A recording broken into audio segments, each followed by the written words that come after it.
You know, Hillary Clinton portrays herself as a candidate who's ready to take on Wall Street. But in her private big bank speeches that were revealed by Wikileaks, she says kind of just the opposite, like these remarks to Goldman Sachs back in 2013.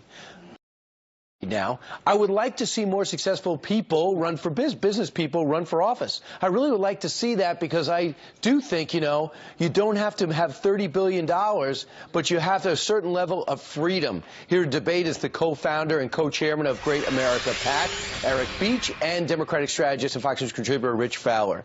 Hey, Rich Fowler, are you surprised by this remark?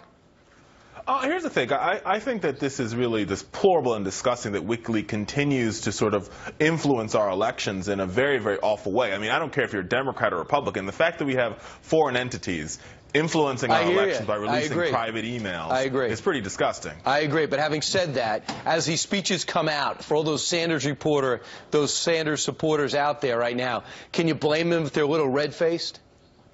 Oh, no, you can't blame them at all. But let's be real. I think at this point in time of the election, right, when you look at the ground, right, and you look at all the most recent polling, these numbers and this email story seems to be conflated with all the other email stories coming from Hillary Clinton. So it's not going to have the impact that folks think it will have in this upcoming election. That's just the reality. But does it bother you behind one closed door, Eric, is different from when those doors are open and Hillary Clinton's giving speeches about the evils of Wall Street, when to Wall Street she sounds anything like she's addressing the devil?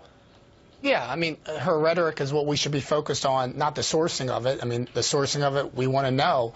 But her rhetoric is important, like Donald Trump's rhetoric is important. She should be called out on that. She also said she wanted open borders. She also said that, you know, a certain religion was backwards. So, I mean, I think you have to look at the way that she's going to govern the country, and what she says in private is not the same thing that she says in public. And that's an important trait for our leaders. And Rich, a lot of people were very happy to get 3 pages of Donald Trump's tax return, which a lot of people says was hacked. Nobody knows who actually gave it up. So people, if you're going to say, okay, to read Donald's tax return, you can't turn around and say, but WikiLeaks is out of bounds, correct? Well, one, Donald tax returns came from somebody at Trump Tower, number one. And that's number what two, you think. We don't know. Just like people say Russia hacked in. And number two, and I think here's the problem with these email stories, right? So the other gentleman just talked about, like, you know, this criticism of Catholicism. That didn't come from Hillary Clinton. That came from one of her staffers, which is why I said this story is really, really uber conflated. They're conflating all these email stories into one big ball of email mess. And that's what's problematic for the American people, because you can't decipher between the two. Not saying that these emails aren't problematic, but you can't decipher between the two is what makes it hard to understand. Rich, it's a strong counter-argument, except for John Podesta's on that chain, and we all know he's going to be the orchestrator but that's of not Hillary Clinton. But that's a Hillary Clinton key advisor. But he might as well be. All right, Eric, now let's talk about this. We know Donald Trump has been making it clear he's extremely worried that this election is rigged, and there's some outrage because of it. Here's Brian Stelter of CNN. The real danger here is that when Trump lies to his supporters about the others who are trying to steal the election, some of his supporters believe him. Mr. Trump, think of your children.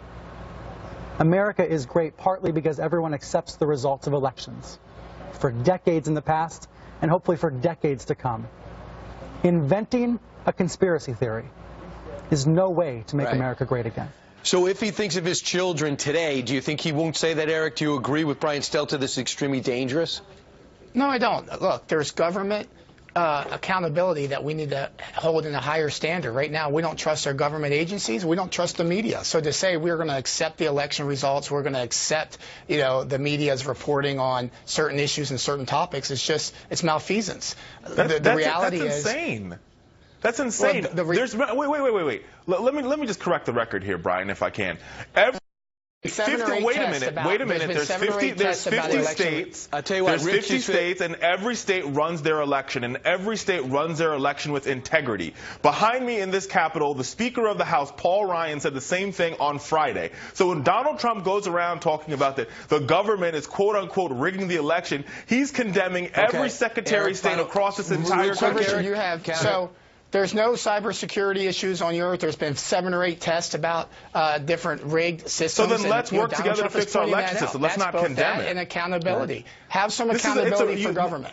I know Democrats don't like to hear that, and I but think you have to government have will get this election right, just like Speaker Ryan does. All right, Rich and Eric. I know you think they will. We'll see. Guys, so does Speaker Ryan. Thanks so much. We'll have you back again because we have this thing called Election Day to count down till. Thanks so much, guys.